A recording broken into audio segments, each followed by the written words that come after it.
No exceptions. So we greet you today in the name of all that is good, all that is boisterous and enthusiastic, and in the warm and loving energy of this community, Spiritual Life Center. And if it's your first time with us today, whether you are watching us on live stream or you're here in our sanctuary, we especially want to welcome you because we know that you are not here by accident, but by divine appointment. And we're so grateful that you kept your appointment with us today. And we would also be grateful if you would silence your cell phones. That's a different appointment. Yes. So this morning, we are so richly blessed to have a message of hope, to have a message of unity and healing. And we're in a few moments, we're going to tell you a little bit more about our guest speaker. But in the meantime, please warmly welcome Stephen Dinan of the Shift Network.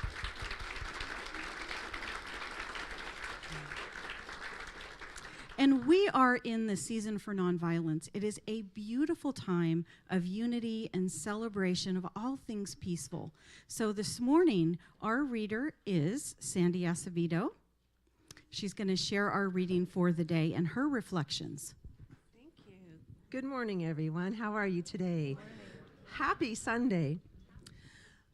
Today, on February the 25th, I commit an act of kindness towards our planet. Kind and loving Creator, I know how very blessed I am to be living on such a magnificent planet. I take every opportunity I can to acknowledge and bless Mother Earth, from which all bounty flows.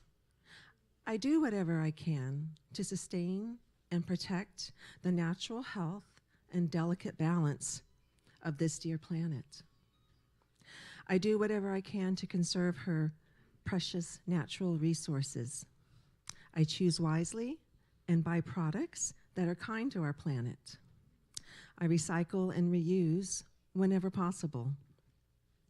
I remember that I share this planet with many others of your dear and wondrous creation. I honor and respect this incredibly generous planet for what it provides to all life forms. This planet is my home, and I do what I can to keep it beautiful and clean. I give thanks today, and I commit an act of kindness towards the planet. As I reflected upon this message, I gave thanks again for this incredibly generous planet that we live upon. And I thought of the poem, Footprints in the Sand.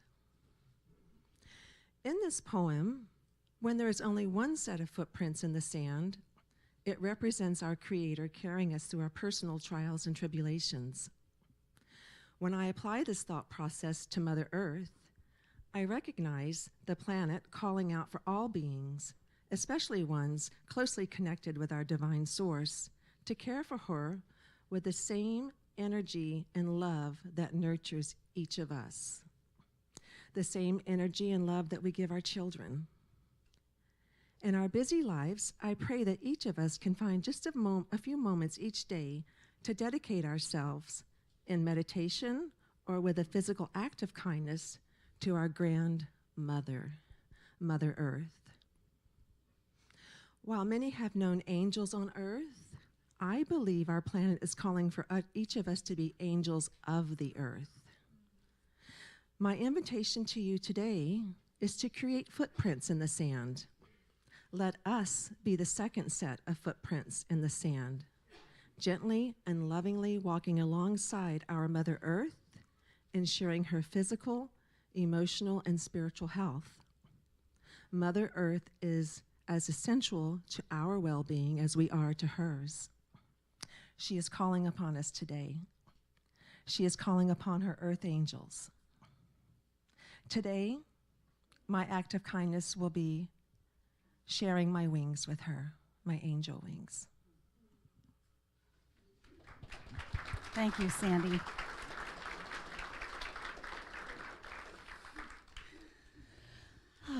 This Wednesday, our WOW program is Dances of Universal Peace. And if you haven't ever had the opportunity to experience the dances, they're very fun, and you don't really need to have any training. They're just a wonderful way to express spirituality through movement. So that's this Wednesday night at 7, and we have our soup dinner at 6. Beautiful. So I have a question for you. What if your mind is the key to healing your body? Has anyone ever told you that your mind has power over your body?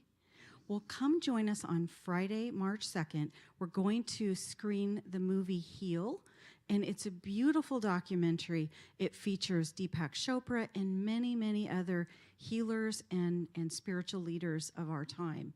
It's a beautiful, transformative film, and we hope that you'll join us. We're in partnership with Joan Marie and Compassion Central on bringing this to you. We're going to have a wonderful Q&A after the screening, and that's going to be with Jan Adrian of Healing Journeys. She's an amazing being. She is, I think, a 23 type of cancer survivor and thriver. We will also have Reverend Dr. Gail Darren, who is a doctor of Chinese medicine and also acupuncture. And then we'll have Joan Marie and Danny Kress, who are both alternative healing practitioners. So please don't miss that opportunity to join together in community for that. Is there anybody out there who's feeling a little overly busy, a little too much on your plate? All right, seeing some hands go up. We have help for that. Meditation is actually a wonderful way to reduce stress in your life and increase your productivity with focus and concentration. And our own Reverend James Trapp is going to be leading a 3-week class called Mindfulness Meditation for Better Living. It starts Thursday, March 8th, and you can register for that today in the courtyard or online. Wonderful. And, you know, we have embarked on a community journey in the last few years with Rev. Dr. Gary Simmons in shifting from our former minister-centric community to a mission-driven community. And now we're in the process of that. One of the main components of mission-centric is the Q process. How many people here have taken the Q process? All right. Are you using it in your daily life? Is it definitely making a difference? Yes? Well, that is one of the keys to shifting our community and the healing that we'll be going through, that we have gone through and will continue to go through. Reverend Dr. Gary Simmons will be with us. He will be with us for a Q&A on March 10th. Saturday, March 10th. Thank you. Thank you for that assistive Yes. Opportunity. So please see your insert. There's a bulletin insert with all the dates and times, and please don't miss this rich opportunity to transform this beloved community. And now we have an announcement. We do. We From have our our Youth Education Director Extraordinaire, Lori Vela. Thank you. I resemble that remark, I guess. So, we are wrapping up our February Home in the Heart of Love today. Our featured creature teacher is Kat.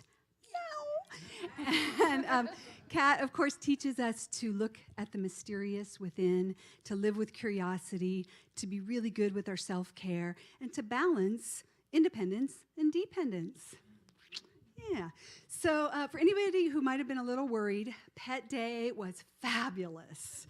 And the chapel is none the worse for the wear. And we had 2 dogs, Shady and Fiji, 2 cats. 2 cats. No, we didn't have any cats. We had 2 birds, Pumpkin and Sky. We had Pumpkin the guinea pig, and we had Bubbles the crayfish. So it was super sweet, and nothing like our pets to bring us home to our hearts and to feel in that loving space of who we truly be in this world. So March is all about empowered energies. And we are looking at how to manage our energy. Now, our featured teacher creatures, easy for me to say, our featured creature teachers, are lion and tiger. Next week, we're supersizing our cats. And then we'll have giraffe, elephant, and monkey. And we're looking how to align with the shine of our divine design so that we can allow more flow of divinity through our energy, right? Being spirit through us as us, showing up in the world with self-mastery and more harmony in our families, our communities, and the whole world. So it is all about energy, and we do a lot of our stuff over there with songs, so, here we go. Energy, energy, energy, ever-evolving energy. Energy, energy, energy, everlasting elevation I embrace enthusiastically. Energy, energy, energy, divinity flowing freely through me. Yeah. Thank you. I love how you jump in and sing. That's great. So with April 1st being Easter, we're also going to be looking at everlasting energy. Right? The evolution of resurrection, the spirit rising that lives and breathes inside each one of us. So, bet you want to join us. Yes, you do. Yes, you do. So, on March 18th, you can come play with us. We're having a play shop, and everybody is welcome. All ages, stages, phases. You don't need kids. Your inner child really wants to come. If you ask, you would find out. So, come. And we're celebrating Easter and also equinox. So, we're gathering right after second service on the 18th at 12:30 for a potluck lunch. We will sing, we will plant seeds of intention and plant some green seedlings, good for our hearts and good for the earth. So thank you so much for sharing a moment of Youth Ed with me this morning. Thanks for being here this sacred moment and this sacred day. Namaste.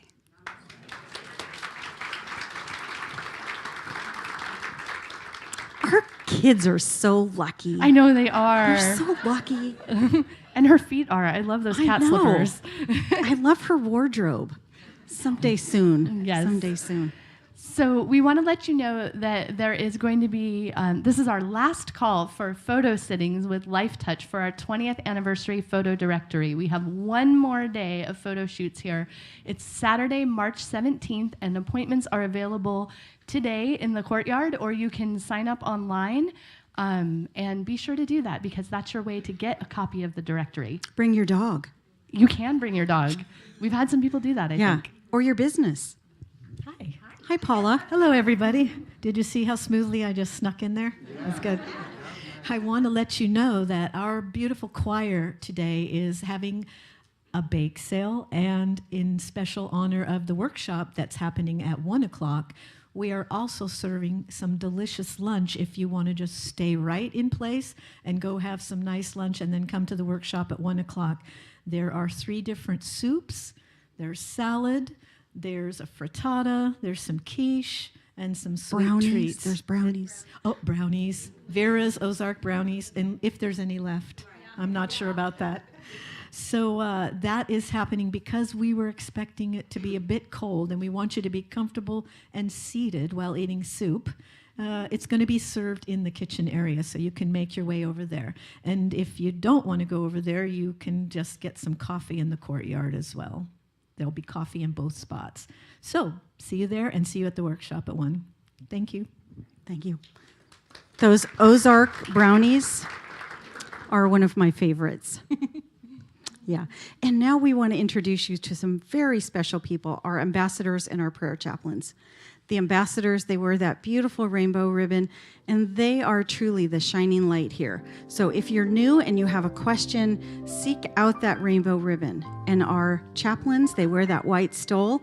They have dedicated a year, at least a year of their lives, some of them many, many more, of sacred community prayer. They hold us in sacred prayer all the time, and especially if you have a need, if you have a challenge or a celebration, they're here to pray with you today, either in the back of the sanctuary or across the breezeway at the prayer chaplain table.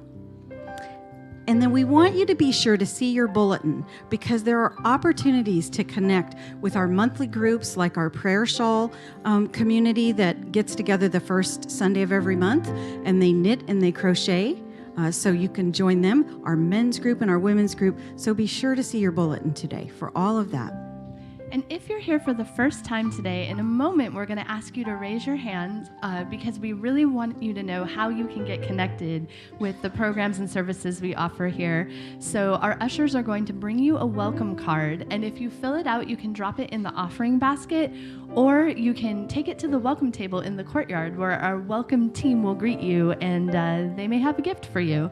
So now's the time. If you're here for the first time, get those hands up and keep them up.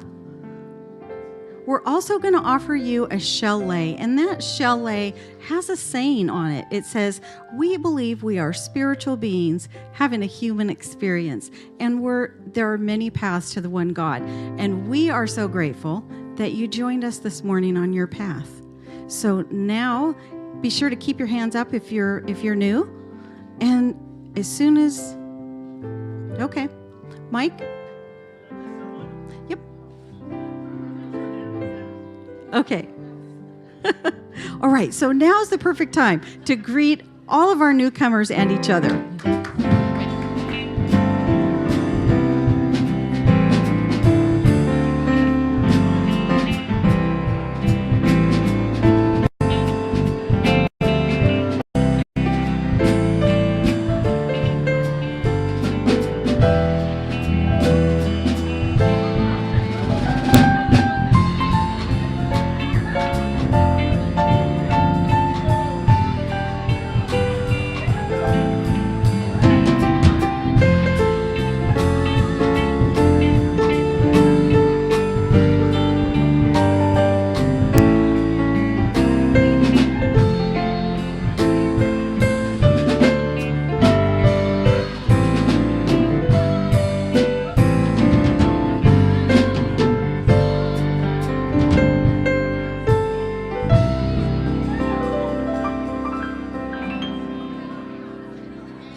All right. Before we move into our group song, I have a really exciting announcement that I want to make. Get ready to shine some love on our own Paula Mandela. Now, some of you may know that the Posy Awards are happening this weekend in Florida. Those are the Positive Music Awards, and it's a national competition hosted by an organization called Empower Music and Arts to find the best songs written with themes of peace, unity, transformation, and empowerment. And nearly 1,000 songs were submitted to the Posies in 2017. And out of that 1,000, our own Paula Mandela received an honorable mention for her original song, The Middle of Nowhere.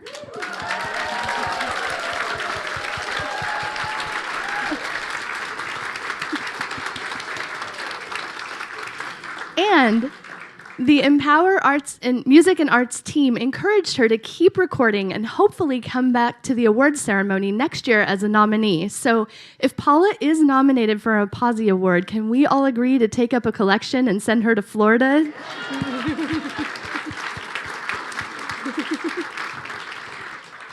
Now, some of you may remember that Paula wrote the song, The Middle of Nowhere, especially for Spiritual Life Center for our Faith in Action celebration in 2016 when we read the Pema Chodron book. And if you don't quite remember this song, it's going to come back to you really quickly because we're all going to sing it right now. But first, let's just stand and give Paula one of our Spiritual Life Center blessings. So get that energy flowing, and I'll lead, and you can repeat after me. Paula, we love you. We bless you. We appreciate you. And we behold God's love as you.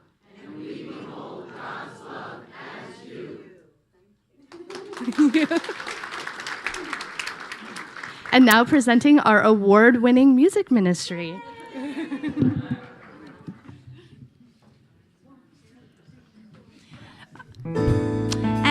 And if you're comfortable doing so, we ask you to stand.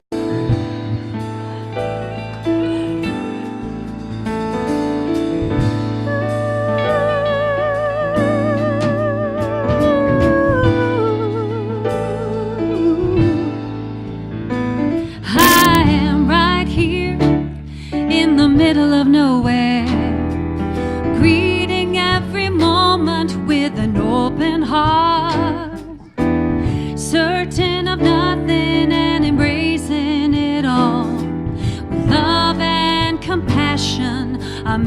a star.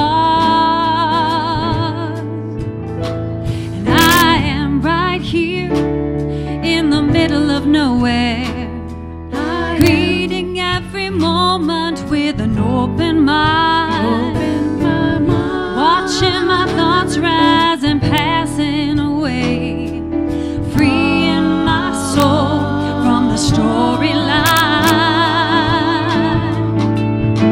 And I am right here in the middle of nowhere, greeting every moment with open arms, doing all I can to shine some light in my world. Caring and kindness will do no harm.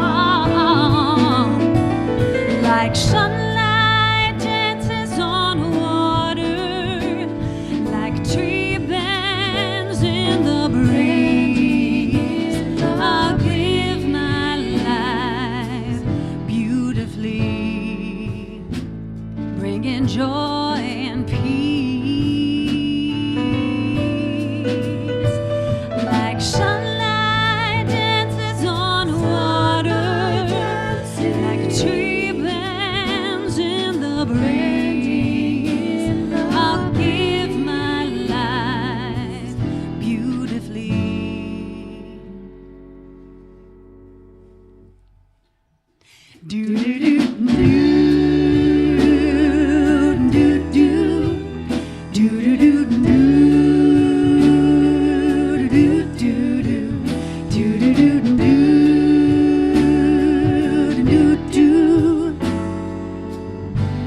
Bringing joy and peace.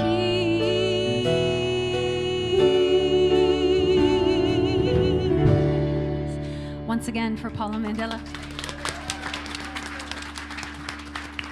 And please be seated.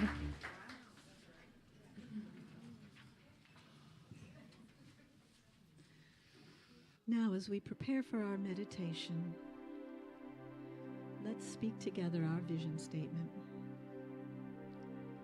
Spiritual Life Center is a loving, vibrant family that welcomes home all people and accepts everyone, no exceptions. Weaving ancient spiritual traditions with emerging wisdom, we cultivate a spiritual deepening with the divine, each other, and our planet. Now let us sing the beautiful chant by Karen Drucker. Blessing to the world. You are the heart, you are the hands, you are the voice of spirit on earth, and who you are and all you do is a blessing to the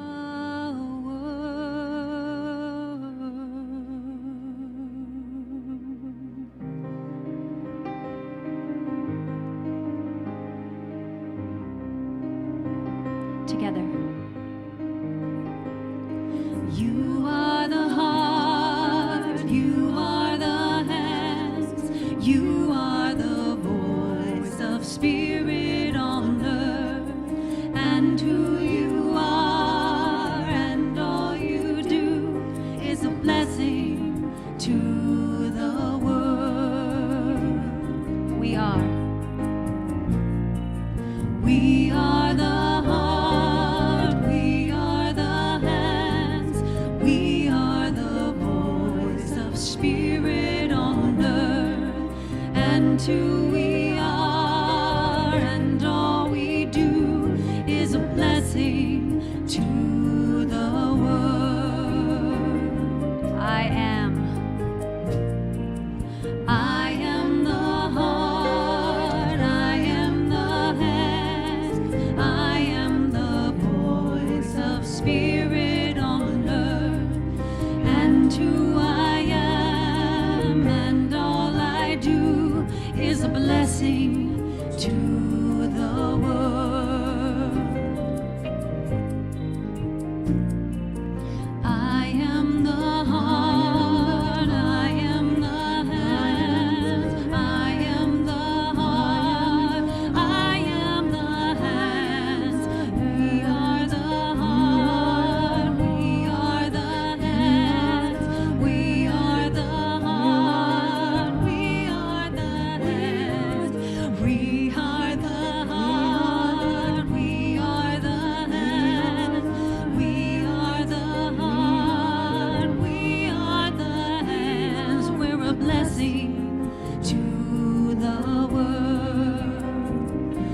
a blessing to the world.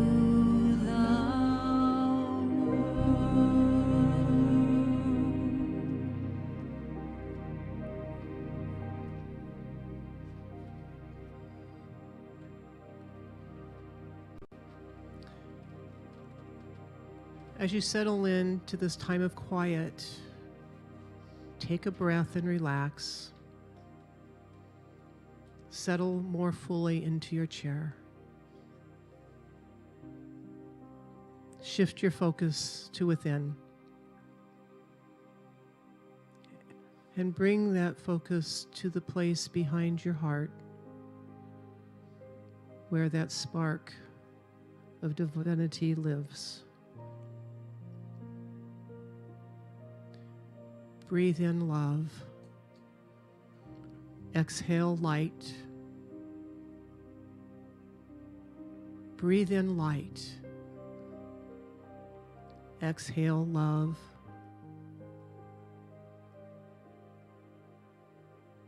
And just relax. Notice that as you breathe, you begin to feel lighter, freer. As you drift into a light daydream, allow your consciousness to rise up gently out of your body, through the ceiling, into a clear blue sky. And allow yourself to drift gently, safely. And then begin to look down at the earth, at your town. From this perspective, things look very different. Rather than separate things, houses, yards, apartment buildings, parks, roads, become simply a patchwork of energies working together to provide the physical network for all the people living in your town. And then you notice that there are people walking around, and you watch them a little bit, and then you recognize someone. It's you. And so you decide to follow you and see what it's like to watch you from a distance. You watch yourself walk down a sidewalk. It's not raining, it's dry, but there's a trail of footprints behind you. They sort of glimmer in your wake. They're faint, ephemeral, with a slight twinkle here and there. But they're definitely there, and they don't fade away. Curious about this, you continue to follow yourself.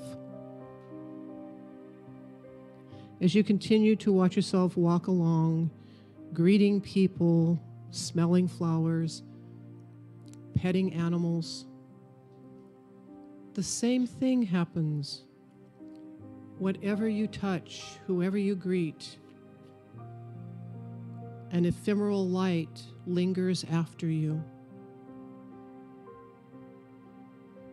This light lingers and blends into the other energies, but it never dissipates. Your light remains.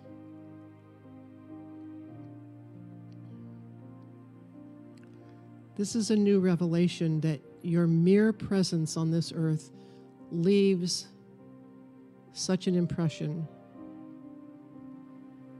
and it gives you pause.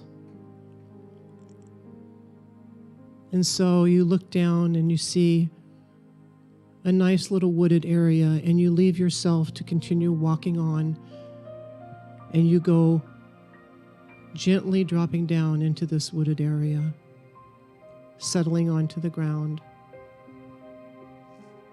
And there is a wise being there to greet you.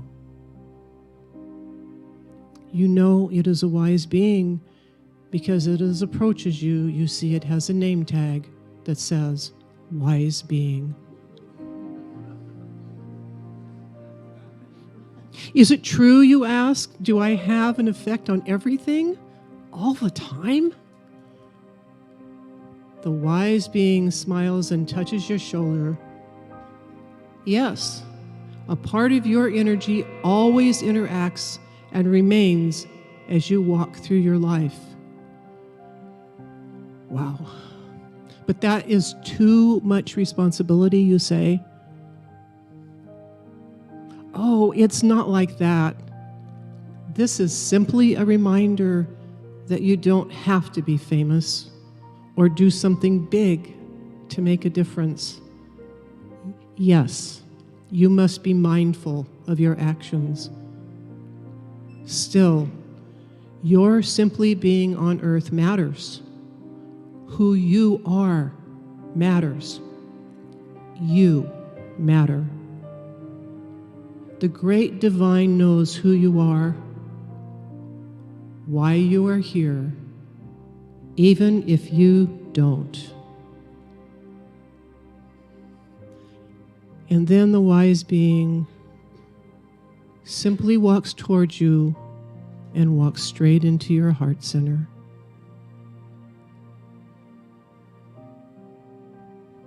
You are filled with light, and you take a moment to silently pray into this light and say, you know who I am. Please show me, teach me, guide me in the silence.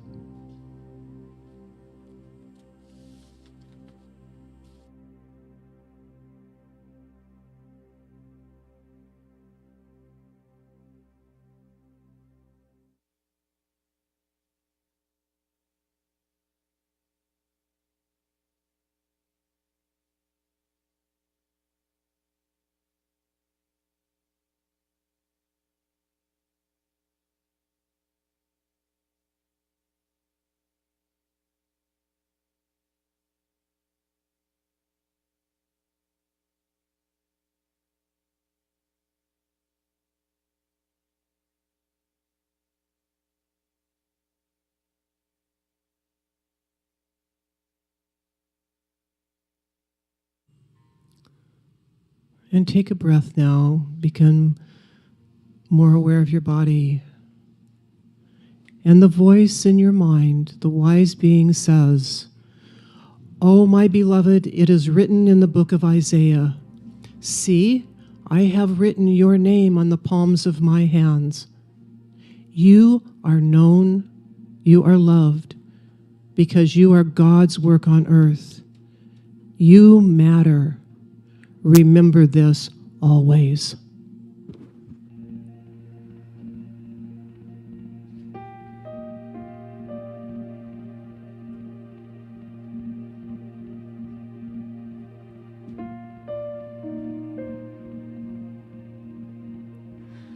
I wanna leave my footprints on the sands of time. Know that it's something that meant something that I left behind. When I leave this world, I'll leave no regrets. There's something to remember, so they won't forget I was here. I lived, I loved, I was here. I did, I've done everything that I wanted, and it was more than I thought it would be. I will leave my mark so everyone will know I was here.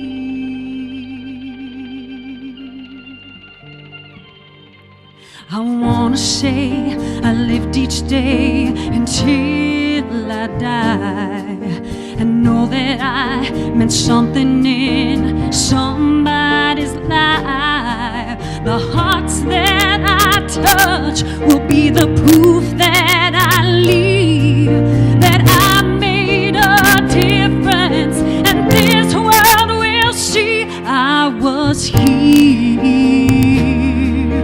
I lived, I loved, I was here. I did, I've done everything that I wanted, and it was more than I thought it would be. I will leave my mark so everyone will know I was here. I lived, I loved, I was here. I did, I've done everything that I wanted, and it was more than I thought it would be. I will leave my mark so everyone will know I was here. I just want you to know that I gave my all, I did my best. I brought someone some happiness, made this world a little better just because I was here. I was here. I lived, I loved, I was here. I did, I've done everything that I wanted, and it was more than I thought it would be. I will leave my mark so everyone will know I was here. Yeah. I lived, oh, I was here. I did, I was here. I lived, oh, I was here. I did, I've done, I was here.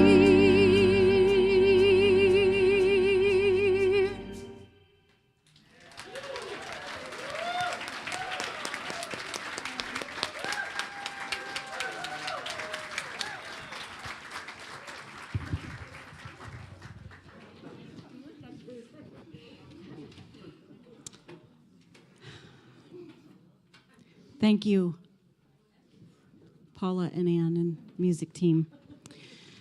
So a while back, I was in the seminary with Reverend Dr. Maureen White, and she was speaking of Stephen Dinan and his book, Sacred America, Sacred World.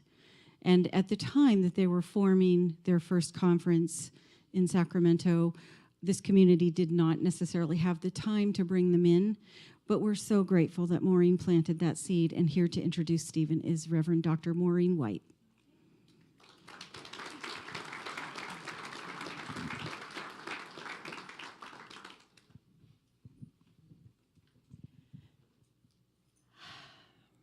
Just take a deep breath here.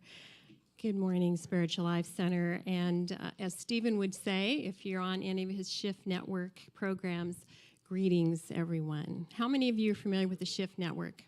Yes. Okay. Stephen was so inspired by his first Sacramento book signing reception that the Shift Network sponsored the inaugural California Vision 2020 in Sacramento in September 2017, covering the themes of Sacred America, Sacred World.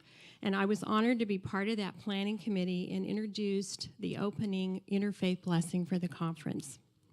Stephen is a heart and thought leader for the 21st century, a social entrepreneur who co-founded the Shift Network with his wife, Deva. Stephen has hosted hundreds of virtual educational interviews and workshops for close to 500,000 or 500,000 participants worldwide, with well-known and emerging spiritual leaders and pioneers, focusing on the critical health, spiritual, political, educational, and community collaboration or interdependent issues of our times. Stephen consciously integrates intellectual inquiry with compassion and deep spiritual diving and healing.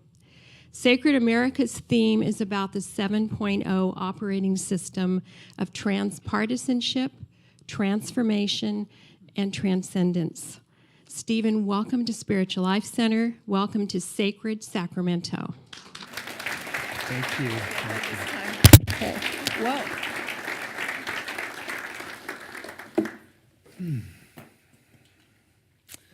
Well, thank you for the beautiful blessing of being welcomed into your spiritual family here. And what I have felt already in the service earlier and today is just how much you are embodying so much in this community of what I'm speaking about on a macro level with our country, Sacred America, Sacred World. Really just how do we begin to incarnate more and more of our divinity? And I believe that it's imperative that we do so not just in our private sphere, but in the public sphere. How do we create culture? How do we create governance? How do we create politics? And I believe that Sacramento has a very important role to play for the planet, really, in this. And that's why I'm here speaking today.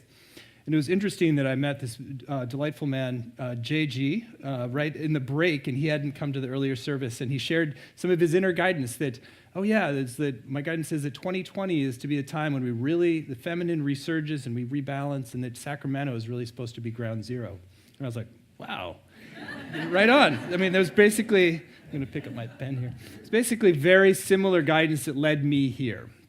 And I believe that this is, so I'm going to talk in a different way than I did in the first service. So if you like what I share here, there'll be some complementary material. But I want to start with that premise that basically we are at the end of a 5,000-year era of patriarchal pattern where the masculine has been in ascendance. And evolution, the more we can bless something, oftentimes the easier it is to release it. Instead of just fighting it, denigrating it, it's more like there have been reasons in some ways. We're in an era where our consciousness was not sufficiently mature to see everybody as part of the same family. The protective instinct to create the tribe and protect it from others was often necessary. The patriarchal pattern built structures. It created a certain foundation of groundness. And it had a lot of dysfunction as well. It led to war. It led to the oppression of the women and the feminine. It led to a lot of excess of violence in our culture. And it's now time to let that go. It really is, as an entire planet. And we are doing it, even if it doesn't look like we're doing it all the time on the surface. But part of this resurgence of the feminine to balance is it has to reshape our political sphere, our political culture, the way we create our decisions together. We need to source those decisions from our highest divine intelligence. We need to have the complementary wisdom of both men and women equally contributing to those decisions. And the way this partially manifests now is that we have in many ways, the Republican Party in our country has become more of an embodiment of traditional masculine values and virtues, and it skews towards more men in power. And the Democratic Party tends to hold the feminine polarity, not exclusively. But so what we have is essentially a reenactment of the violence between masculine and feminine in the form of a political culture that's gotten fairly dysfunctional. And so it's important, yeah, we're not going to mince any words. But our current dysfunction is just an exaggeration of something that's been building for decades. It's not about a single party. It's about a process that isn't actually built on a foundation of divine respect for the other and the complementary intelligence. It's about asserting dominance over the other rather than finding the complementary intelligence. And that's where spiritual practice comes in. I'm standing here in front of a symbol of interfaith unity, all of the different wisdom streams coming together in a larger whole. And right in front of me is the planet, with the actual globe, where we are putting in the center of our worship what connects us all, that we share this beautiful, blessed blue pearl of a planet, this incredible divine inheritance that we're here to steward. And so in order for us to kind of source, how do we do this, make this planet a reflection of the highest principles and the deepest truths of who we are? We have to bring together all the wisdom streams. We also have to bring together these halves of our own heart and our own society, the masculine and feminine. We have to balance the polarities and create synergy rather than competition between them. And that is at the heart of how we reconnect with this stream of creating a sacred America and ultimately a world, and ultimately a sacred world. So Sacramento comes in because California's role is to be the sort of front edge, leading edge of evolution, sometimes for better, sometimes for worse. We create a lot of experiments here. It's an epicenter for innovation. And in Silicon Valley and San Francisco, that's sort of the hub for like the leading edge of technology and the greatest technological thinkers. In Los Angeles, you have the best of like media and entertainment, and that's like the global epicenter. So I'd maintain that Sacramento's highest calling and highest destiny is to template what does an enlightened culture look like? What does enlightened governance look like? And to be a model that then can ripple out to the rest of the world. And that because when changes happen in California, that eventually ripples out to the whole country. So can Sacramento demonstrate how do we go beyond partisan warfare into transpartisan, deep dialogue and collaborative synergy? It's not an easy process because there's so much programming. A lot of the reactions happen below the surface. It can be very visceral. How many people have found some visceral reactions to things that are happening in the political sphere? I'm not going to lie, I have them too. But to take it on as a spiritual practice, not just a political practice, but an actual spiritual practice, that it's whatever we close against, whatever we hate, whatever we demonize, becomes a place that we are separating ourselves from divine consciousness. Because if we are one with God, one with Creator, then everybody is part of that whole extended fabric of divinity. And so if we're closing off and shutting down to somebody else, we're cutting off from part of ourselves. We're shrinking to a smaller identity. So we actually have to kind of go against our grain, which is to protect and go to our tribe and hang out with the people who think like us. And we've gotten a country that's more and more doing that with media, with social networks. And so now it's time to actually unravel that and reach across the divides. It could be socioeconomic divides. It can be race divides. It can particularly be political divides in our country because it's so stratified now. And the reason for this is because there's a deeper wisdom that emerges when we can do this, that there's a design where there are complementary strengths in different polarities, complementary strengths in men and women, complementary strengths in more conservative and progressive positions. I'll give an example from my own life. When I was younger, I was kind of more hard left progressive and often railed against conservatives and thinking they were really the problem. We just needed to get rid of all of them and just felt like, oh, let's move on to this new world I sense is possible. And I had a very interesting, my wife who's just left with our baby, her father was very strong Republican, kind of rock rib, tough guy. You know, he was not, didn't suffer fools gladly. And so he, I would write things that get circulated, and one of them got forwarded to him after 9/11. It was all about fierce love and not casting anyone out of our hearts, even terrorists, if you have to take right action. And so he got a hold of that. He said, all right, put on your flak jacket. And so he decided to engage me in a kind of a very tough email warfare with half the family and friends CC'd. He's going to show me how these policies, all this ideas, a bunch of new age hogwash or whatever. And my wife was, of course, mortified and thought this was the end of, oh my God, what are we going to do at Thanksgiving now? But it ended up, we had this back and forth around it, and we grew to a kind of mutual respect in a certain way, because he was tough, and he definitely was not afraid to hit below the belt either. He said, if men are from Mars and women are from Venus and Stephen is from Uranus. So that was one of his classic lines. But what happened is that we actually became to respect each other and love each other. And at a certain point, I was like, I have this bigger vision for the Shift Network, and I need more business chops. And he was very successful in business. So I said, Larry, I need more skills in business. I'd love for you to mentor me in business. And he said, no, you are way too much of a wimp. And so I said, well, because I'm kind of like the spiritual guy writing poetry and I said, well, what would convince you I'm not too much of a wimp? And he thought about it. He said, if you can survive 3 months of mixed martial arts, I'll mentor you in business. So I shook on it, done. And so I went to, actually did a year and a half into the boxing and grappling, like the ultimate kind of masculine, tough guy stuff. And what was great about it is because I'd been in this new paradigm arena for a long time, I had gotten soft in certain ways. There was a certain kind of like level of physical discipline and intensity and focus that kind of training provides. And he did mentor me in business, and I think without him, it would have been very hard to build a successful global company that is delivering spiritual teachings. And so what I learned from that ultimately was, his value system may not be identical to mine, but I can learn from it. I can grow from it. And there's a complementary intelligence that is being brought in.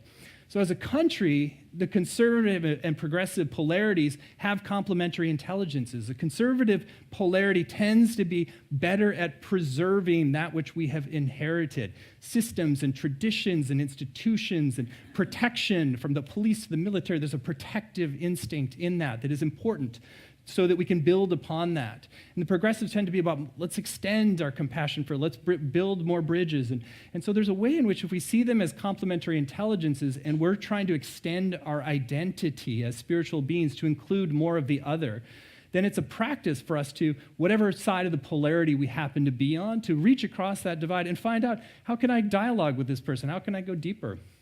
As a part of the practice of writing my book, Sacred America, Sacred World, I really took this on, and I traveled around the country quite a bit. I spoke on a lot of conservative radio stations and some TV stations. I also went to the Republican National Convention, which to me, I was sort of like, as a kind of diehard progressive, I felt a little bit like I parachuted in behind enemy lines or something.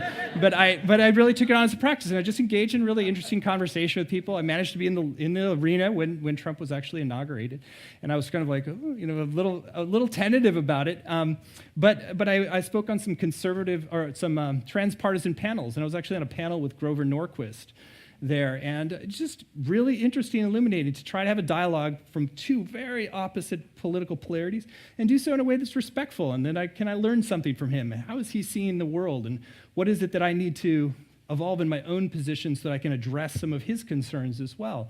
And we didn't come to like a massive resolution around, gun policy or something like that, but there was a way in which it was a great exercise for me, and engaging a lot of people at the Republican National Convention who I normally wouldn't engage with in a everyday sense. And so there's a very personal way in which bringing our spiritual practice into the political sphere to heal divides is something that I think we all have to take on, and particularly if Sacramento is to fulfill this higher purpose that I'm intuiting, that JG is intuiting, that there's a higher purpose to make a demonstration project writ large of what does a more enlightened culture look like, what does a more enlightened system of governance look like, and out of that transpartisan, synergistic, bridge building, we come up with real solutions to homelessness, to racial healing, to healing the history with indigenous peoples, to dealing with some of the economic issues. And so I feel like there's the potential in this next phase, and I think it is part of the divine plan for Sacramento to be more and more of an engine for this and a demonstration. And that's why we brought the California Vision 2020 conference here. It was about a year ago, actually, that I spoke at Unity of Sacramento, and there was electricity in the air, and I kept getting all this inner guidance, like, oh no, you need to bring a whole conference here, and that this is supposed to kind of essentially demonstrate something, and then start to ripple out and have other conferences elsewhere called Vision 2020, essentially rebooting our vision of what we're doing as a civilization. And that Sacramento is perfect because it's so diverse. It's one of the most diverse cities in the country.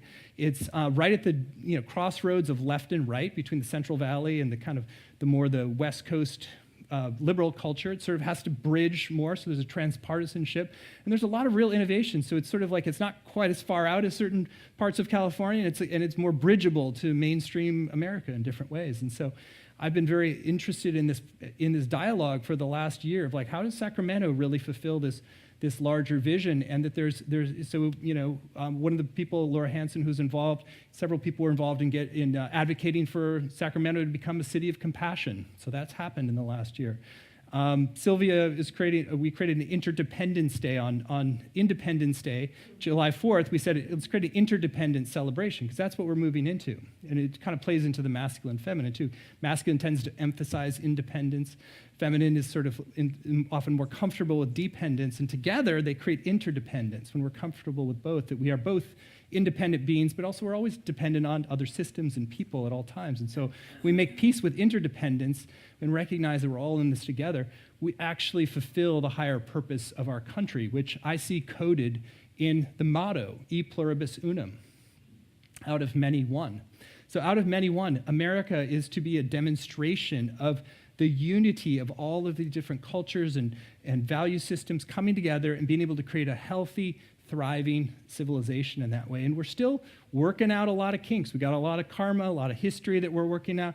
We've got a lot of history of racial wounds. We got economic problems, and there's this deeper thrust. We don't want to just focus on the pain. We want to focus on the vision of where we're going, because we can be pushed by our pain, but oftentimes that just creates this reactiveness. We want to also activate a vision of where we're going. And so that's why I say visionary Sacramento. So if you can help activate a vision in Sacramento for where we're going, which is to create a wholeness of diversity, it is to create all the faith traditions coming together, all the different cultures and religions working together to really make this world a divine expression, and to honor people of different viewpoints with respect and with real love in your hearts, even if somebody has very different perspectives. That is part of what I really feel is the spiritual call of our times, and to not create this separation between our private life as sort of spiritual, and then, the public life, we're going to pull away from that because it's like, it's too toxic or it's too challenging. But instead, it's like, no, let's re-engage that, not on its own terms, but to bring ourselves in as a loving, thoughtful, connective presence.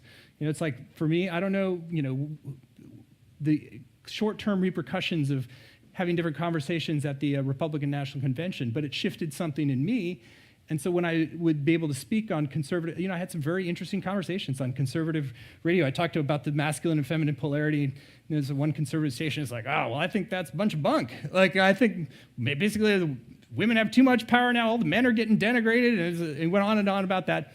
And I tried to listen, what's the deeper truth in what he's saying? I said, what I hear and what you're saying is that it's really important that we not diminish the masculine contribution, that men need to feel honored, that the masculine needs to feel honored and celebrated and giving its gifts into this.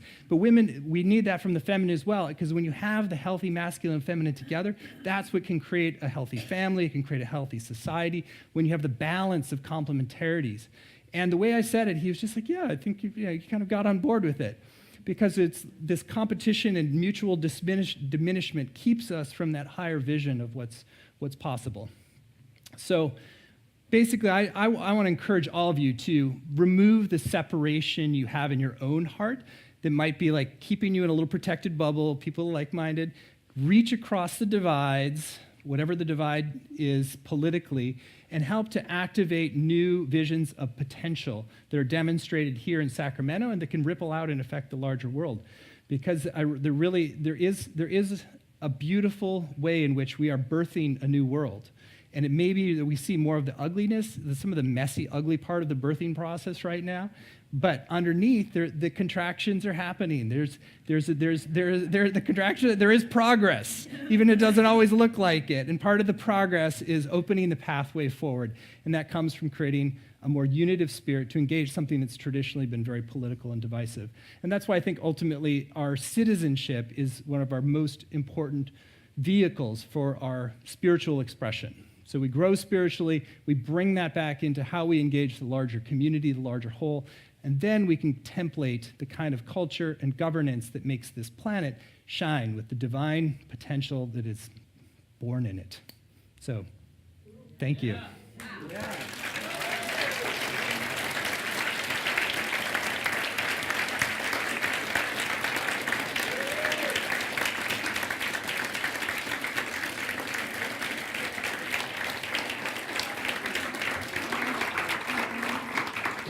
Great.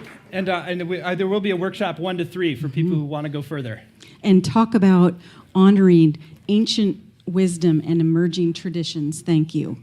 Thank you. Thank you. You know, I was one of those people that was standing there shaking in my boots or my shoes or just barefoot, because the shaking happened a lot with politics. And I've been talking to you for weeks about Stephen Cumming and how his book and his teachings and his viewpoints have really opened my willingness to step more into this conversation and more fully into my own, bringing my spirituality and my principles into politics. And that isn't something we've talked here a lot about here. So I'm really excited we have this workshop. I hope all of you will stay. There's plenty of room. You can grab some lunch. It's here. It's right here in this room. So this is the time that we prepare our love offering. This is the time that we think about the ways in which we support communities like Spiritual Life Center. We think about the time that we give, the talent that we share, and the treasure that we contribute. And all are important. They are all an energy that weaves together the beautiful tapestry of this spiritual community. So as you generously give to support programs like we brought here today, you have to know the difference that you make in the world. It's a huge ripple, and it bridges this symbol here with this planet, and it is making a difference. So let's say that beautiful blessing together. Hold those offerings over your heart or with your partner next to you and say, and really embody this energy, which is divine love, as me, blesses and multiplies all that I am, all that I have, and all that I circulate. Thank you, God.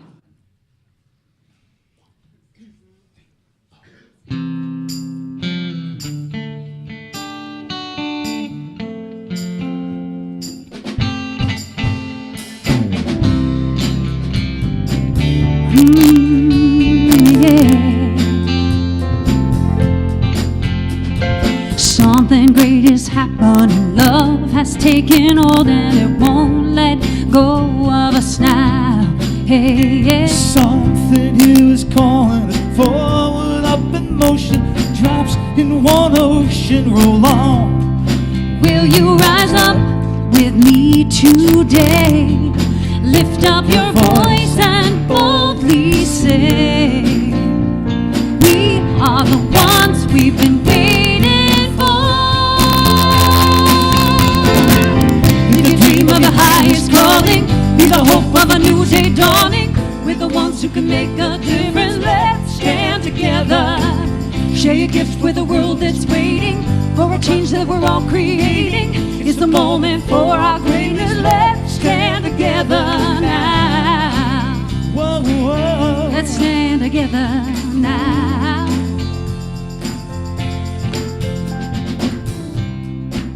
You can do something amazing. Feel your passion blazing and shine. Hey, yeah. Paint with every vision. Yeah, Dance paint in the direction. and explode. Hearts in your mind.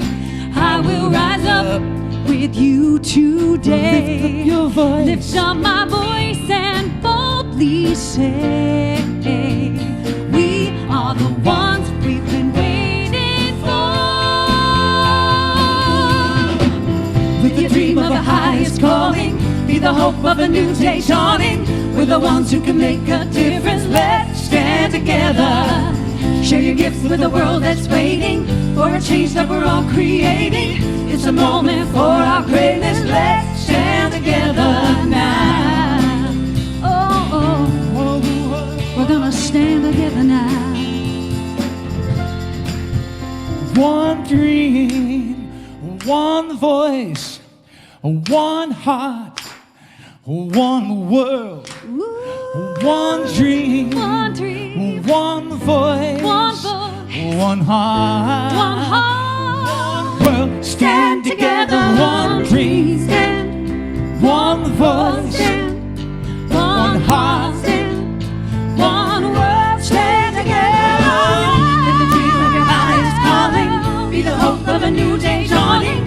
We're the ones who can make a difference. Let's stand together. Share your gifts with a world that's waiting for a change that we're all creating. It's a moment for our greatness. Let's stand together. Let your dream of your highest calling be the hope of a new day dawning. We're the ones who can make a difference. Let's stand together now. Share your gifts with a world that's waiting for a change that we're all creating. It's a moment for our greatness. Let's stand together. Everybody, let's stand together. Everybody, let's stand together. Everybody, let's stand together. Let's stand together. Yeah. Everybody, let's stand together. Everybody, let's stand together. Everybody, let's stand together. Let's stand together. Yeah. Everybody, let's stand together. Everybody, let's stand together. Everybody, let's stand together. Let's stand together. Everybody, let's stand together. Everybody, let's stand together. Everybody, let's stand together. Let's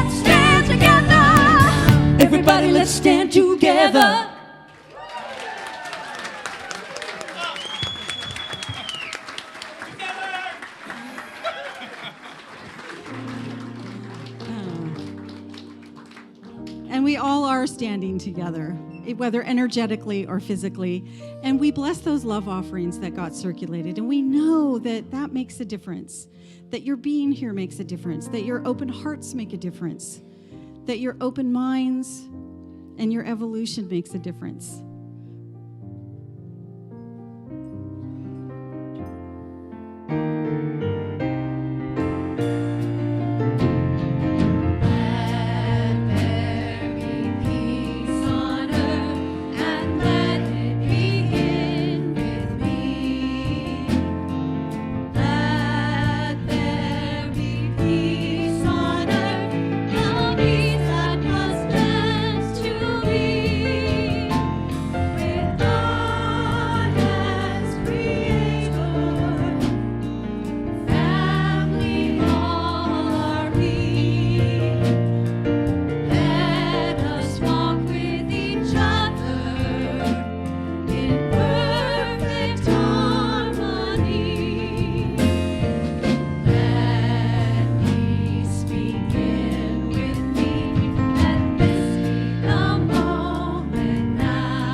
Together.